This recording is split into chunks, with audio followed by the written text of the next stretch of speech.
one day in Grand Rapids, I was sitting, they built a wall to hold the ground. There's a big embankment, and down below is a graveyard.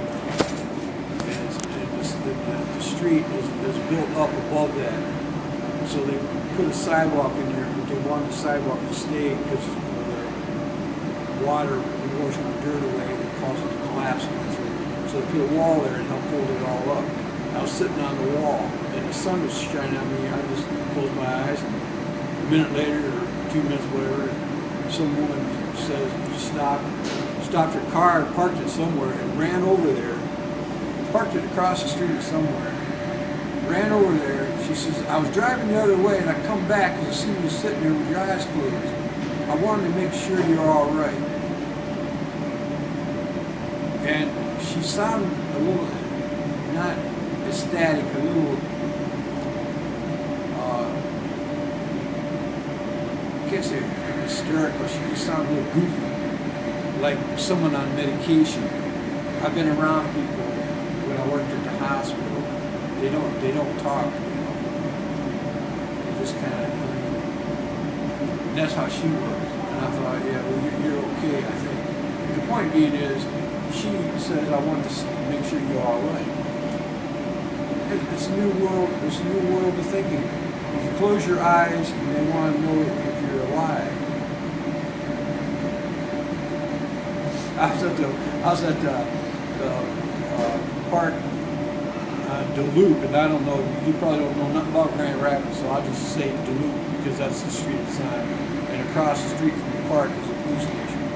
I was sitting there one day and I was tired, so I closed my eyes and I went to sleep. A police officer came over and said they called and they're concerned if you were okay.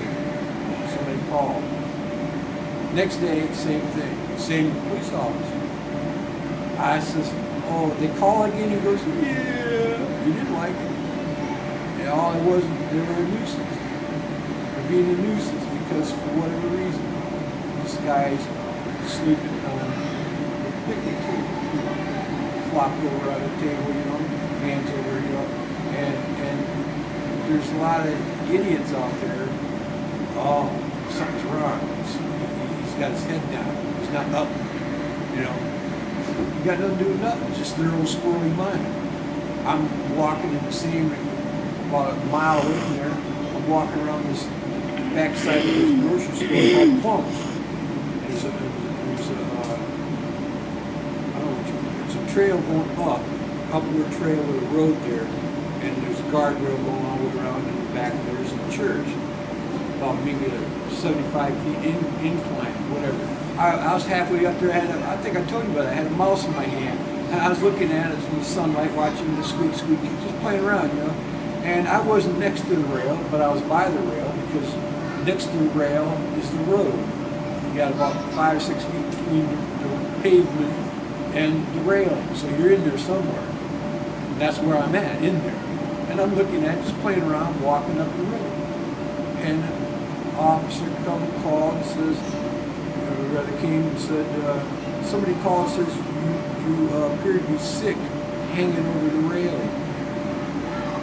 I wasn't over the railing, and I wasn't hanging anywhere by the railing. I was looking at the mouse, and he's squeaking, I forgot how it even works when you squeeze it, and it goes eek, and his red lights of his eyeballs goes like that. That's all I was doing. I put it in my pocket, and the heat come along. And I told him what I was doing. I said, I had a mouse. I was looking at it. And he said, yeah, I see the tail of it sticking out of your pocket. And he started laughing. Nothing. Just mind your own business, and you're some idiot. And that's what they are. They're idiots. They're idiots when they're going to call the law because you ain't doing what they would do. Or something. You're not. Oh, I'll put it in perspective of what the cop said when I'm walking down the road carrying a bag at night. He says, this is not the normal thing to see in this area, so they call the law. It's dark out and you're carrying a bag. So they call the police. It's not the normal thing. People don't walk around in this area carrying bags. Well, I don't know about that. I get out of my car, go into the house, I'm carrying a bag. I might have gloves and baseball bat and everything else in my bag, carrying it to the park. The thing was, it was at nighttime, and that's what the difference is. They're so overly insecure. This guy's carrying a bag this night, he probably stole something.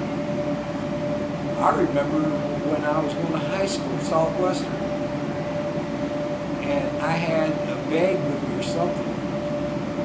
And to go Southwestern by way of Court Street, I believe it's called, follow the trail by what used to be called the Deaf and Dumb School, which is now Mendon Challenge, school there. No, it's still Michigan School for the Deaf. Oh yeah, but they call it, I've heard people call it deaf and dumb. They're not dumb, but they call it dumb. I don't know, it's just stupid words they put in there, But that's what it was. That's the only thing school for the deaf.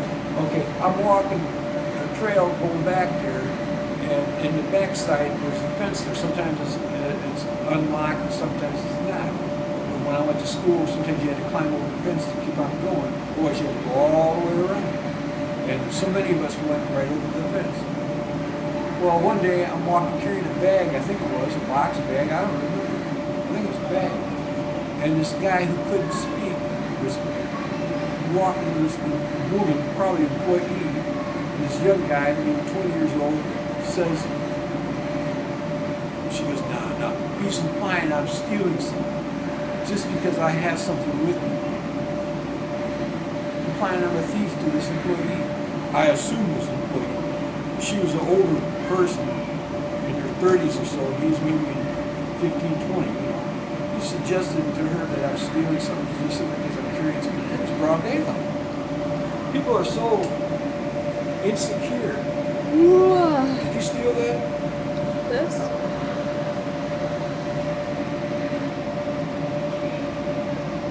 I bought it on Craigslist, actually. Craigslist, I heard about that. I only heard of it, I don't know too much about it. It's an online, sales thing. And do you know